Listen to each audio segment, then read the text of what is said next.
नमस्कार। मेरा नाम मनीषा है। मैं काउंसलिंग साइकोलॉजिस्ट हूँ। आज हम यहाँ मानसिक स्वास्थ्य के बारे में बात करेंगे। वर्ष 1992 से प्रतिवर्ष 10 अक्टूबर को मानसिक स्वास्थ्य दिवस मनाया जाता है।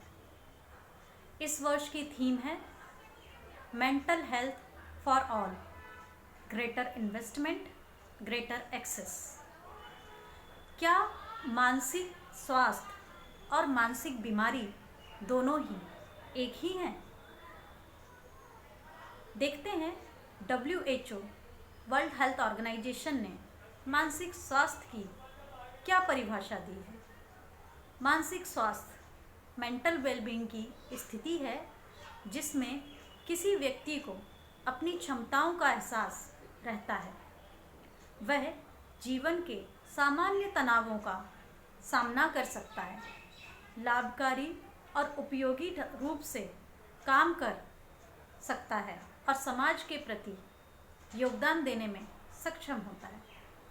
तो इस तरह से हमने देखा कि यदि कोई व्यक्ति अपनी क्षमताओं का एहसास करता है, अपने रोजाना के जो तनाव है उसका सामना कर पाता है, अपनी क्षमताओं से समाज में योगदान दे पाता है, तो व्यक्ति मानसिक रूप से स्वस्थ कहलाता है।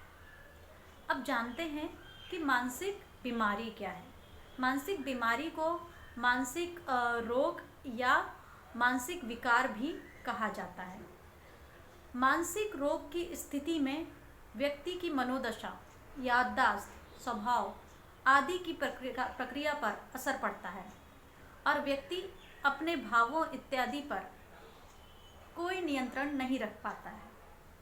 तो इस तरह से हमने जाना कि मानसिक रोग या मानसिक विकार या मानसिक बीमारी की स्थिति में व्यक्ति अपने विचारों पर, भावनाओं पर नियंत्रण खो बैठता है। अब हम जानते हैं कि क्या शारीरिक स्वास्थ्य और मानसिक स्वास्थ्य दोनों संबंधित हैं? जी हाँ, बिल्कुल। शारीरिक स्वास्थ्य और मानसिक स्वास्थ्य दोनों ही संबंधित हैं और हम शारीरिक स्वास्थ्य का ध्यान रखने के लिए क्या करते हैं? हम शारीरिक स्वास्थ्य का ध्यान रखने के लिए पोषण युक्त आहार लेते हैं। हम शारीरिक स्वास्थ्य का ध्यान रखने के लिए योगा, एक्सरसाइज, जॉगिंग इत्यादि करते हैं। और पोषण युक्त आहार हमारे मन से भी संबंधित है, हमारे मन को भी स्वस्थ रखता है और एक्सरसाइज भी ज़रूरी है। लेकिन क्या इतना काफ़ी है? शायद नहीं। तो अब हम जानते हैं कि स्वास्थ्य क्या है।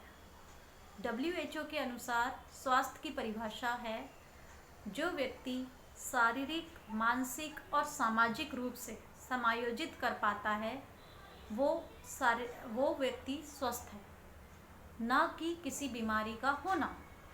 इसका मतलब यह हुआ कि यदि किसी व्यक्ति को कोई बीमारी नहीं है, इसका मतलब हम ये नहीं कह सकते कि वह स्वस्थ है। व्यक्ति स्वस्थ तब है जब वो शारीरिक, मानसिक और सामाजिक रूप से समायोजित कर पाता हो। शारीरिक स्वास्थ्य की हमने बात की और शारीरिक बीमारी के बारे में हम सभी बहुत अच्छी तरह से जागरूक हो रहे हैं। यदि हमें महसूस होता है कि हमें हल्का सा सिर दर्द है, पेट दर्द है, तो हम डॉक्टर के पास जाना उचित समझते हैं। किंतु यदि हमें कोई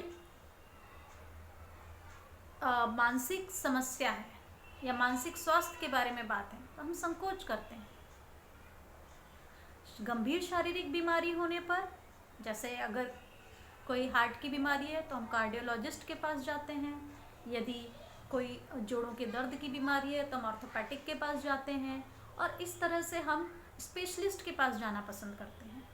लेकिन वहीं मानसिक स्वास्थ्य की बात आती है तो वहाँ पर हम कई बार तो समझ ही नहीं पाते हैं कि कोई तकलीफ़ है और कई बार हम जानकर भी अनजान होते हैं, नज़रअंदाज करते हैं।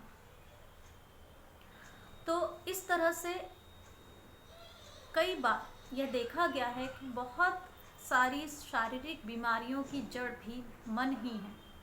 तो यदि हम रूट पर काम करें, अगर हम मन पे काम करें, तो हो सकता है कि हम कई तरह की शारीरिक और मानसिक समस्याओं से बच सकते हैं या सामना कर सकते हैं।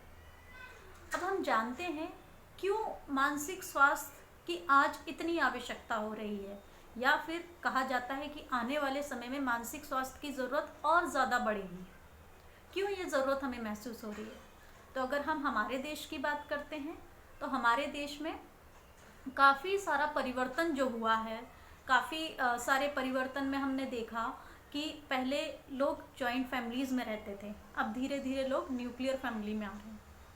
परिवार में 8-10 सदस्य हुआ करते थे, लोग खुल करके अपनी बातों को रखते थे, अपने विचारों को साझा करते थे, किंतु आज घरों में केवल 2-4 लोग ही होते हैं और लोग जो रहते हैं वो भी अपने मोबाइल, लैपटॉप या फिर टीवी के सामने होते हैं। स्क्रीन टाइम बढ़ गया है और इस वजह से लोग रियल रिलेशनशिप की बजाय वर्चुअल रिलेशनशिप में ज़्यादा इन्वॉल्व होते हैं, और जब वर्चुअल रिलेशनशिप में होते हैं तो लोग चैट पे ज़्यादा होते हैं, और चैट पर जब लोग होते हैं तो वह बातों को बहुत ही कम शब्दों में शेयर करते हैं। लेकिन अगर हम बातों की बात करें तो हमने देखा है कि कम्युनिकेशन में 55% रोल जो है वो बॉडी लैंग्वेज का है, 37% जो रोल है वो आपके वॉइस टोन मॉड्यूलेशन का है, और केवल 8% रोल जो है वो वर्ड्स का है। लेकिन जब चैट पे बात होती है तो वर्ड्स भी केवल कुछ ही होते हैं, और कई बार तो वर्ड्स भी नहीं होते हैं, केवल इमोजीज होती हैं, और इस तरह से भावनाएं जो हैं वो एक्सप्रेस नहीं हो पाती हैं और कुंठित होती चली जाती हैं, और इस तरह से ये कुंठा जो है वो मानसिक बीमारी या किसी शारीरिक समस्या का रूप ले लेती है। अब जानते हैं कि मानसिक स्वास्थ्य क्यों ज़रूरी है। तो पहले तो ये जान लें कि मानसिक स्वास्थ्य किसके लिए ज़रूरी है। मानसिक स्वास्थ्य हर व्यक्ति के लिए ज़रूरी है, चाहे वो छोटे बच्चे हों, चाहे किशोर वय हों, चाहे वह वयस्क हों, चाहे बुजुर्ग हों, चाहे स्त्री हो, चाहे पुरुष हो, सभी के लिए मानसिक स्वास्थ्य बहुत ज़्यादा ज़रूरी है।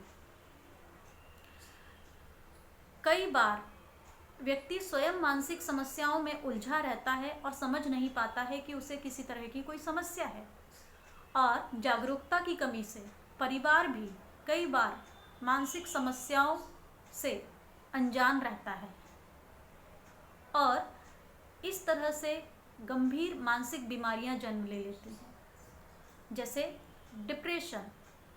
व्यक्ति होपलेस, हेल्पलेस, वर्थलेस महसूस करने लगता है और आगे चल के सुसाइड जैसे कदम भी उठा लेता है। तो हमें समझना ज़रूरी है कि हमें मानसिक स्वास्थ्य का ध्यान रखना ज़रूरी है, ताकि आगे चल के हम कई तरह की मानसिक या शारीरिक समस्याओं का सामना करने से बच सकें। तो हम देखते हैं कि किस तरह से मानसिक स्वास्थ्य का ध्यान रखा जा सकता है। पहला, मानसिक स्वास्थ्य का ध्यान रखते हुए हमें दैनिक दिनचर्या के कार्यों में सम्मिलित होना चाहिए, अपने रूटीन वर्क पे ध्यान देना चाहिए। रूटीन वर्क पे ध्यान देने के साथ साथ आप रूटीन के अलावा आप थोड़ा थोड़ा ब्रेक भी लेते रहें, 1-2 घंटे काम करें फिर ब्रेक लें। इस तरह से आप अपना रोजाना का काम करें। 5-6 दिन लगातार यदि आपने काम किया है तो आप 1 दिन हफ्ते में ब्रेक लें। तो इस तरह से आप रूटीन में रहें और ब्रेक लेते रहें, और आप अपना रूटीन फॉलो करने में बिजी रहें। दूसरा, जीवन के में उद्देश्य होना चाहिए। हर किसी की लाइफ में कोई पर्पस होना चाहिए, कोई मीनिंग होना चाहिए, कोई गोल होना चाहिए। यदि आपने अपने लाइफ का पर्पस पता कर लिया है तो आप अपने पर्पस को पूरा करने के लिए काम करेंगे, और अपने पर्पस को पूरा करते हुए आप उत्साहित महसूस करेंगे और आगे बढ़ेंगे। तीसरा, मन की एक्सरसाइज करना ज़रूरी है। शारीरिक एक्सरसाइज के बारे में हम जानते हैं, लेकिन मन की एक्सरसाइज क्या होती है? तो मन की एक्सरसाइज होती है मेडिटेशन। मेडिटेशन कई तरीके से किया जा सकता है, लेकिन आज मैं आपको यहाँ पर माइंडफुलनेस मेडिटेशन के बारे में बात कर रही हूँ। माइंडफुलनेस मेडिटेशन जिसमें कि आपको प्रेजेंट में रहने पर ध्यान देना है। आप अपनी सांसों पर ध्यान केंद्रित करके यह कर सकते हैं, और जब आप करेंगे तो आप देखेंगे कि आपका मन या तो पास्ट में होता है या फ्यूचर में होता है, और आपको इस मन को प्रेजेंट में लगाए रखना है। इस तरह से आप अपने मन की एक्सरसाइज माइंडफुलनेस मेडिटेशन से कर सकते हैं। चौथा, आप सकारात्मक किताबें पढ़ें। छोटे बच्चों के लिए यदि वो कोर्स की किताबें पढ़ते हैं तो वो तो है ही, लेकिन साथ ही कुछ सकारात्मक कहानियाँ, कुछ सकारात्मक कविताएं ज़रूर पढ़ें। बड़ों के लिए बहुत सारी ऐसी किताबें हैं जो कि आपको सकारात्मक चीज़ें सिखाती हैं। आप उन किताबों को ज़रूर पढ़ें, और इस तरह से आप अपने मन का ध्यान रखें। छठवा, अपने रुचि के कार्यों में व्यस्त हों। आप अपने रुचि के कार्यों में व्यस्त हो सकते हैं, जैसे आपको यदि पेंटिंग पसंद है, ड्राइंग पसंद है, सिंगिंग पसंद है, डांसिंग पसंद है, गार्डनिंग पसंद है, कुकिंग पसंद है, आपको जो भी काम पसंद है आप अपना मन उन कार्यों में ज़रूर लगाएं। सातवां, ग्रैटिट्यूड जर्नल ज़रूर लिखें। Gratitude journal, thank you note, आप प्रतिदिन 5 मिनट थैंक यू नोट लिखें। आप थैंक यू जार भी बना सकते हैं जिसमें आप थैंक यू नोट बना करके कलेक्ट करें। तो इस तरह से आप अपने मन का ध्यान रख सकते हैं।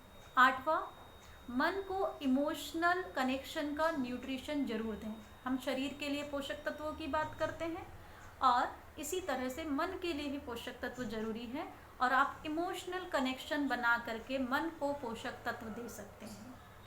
और साथ ही नौवां, अपने मन की बातों को विश्वसनीय व्यक्ति से ज़रूर शेयर करें।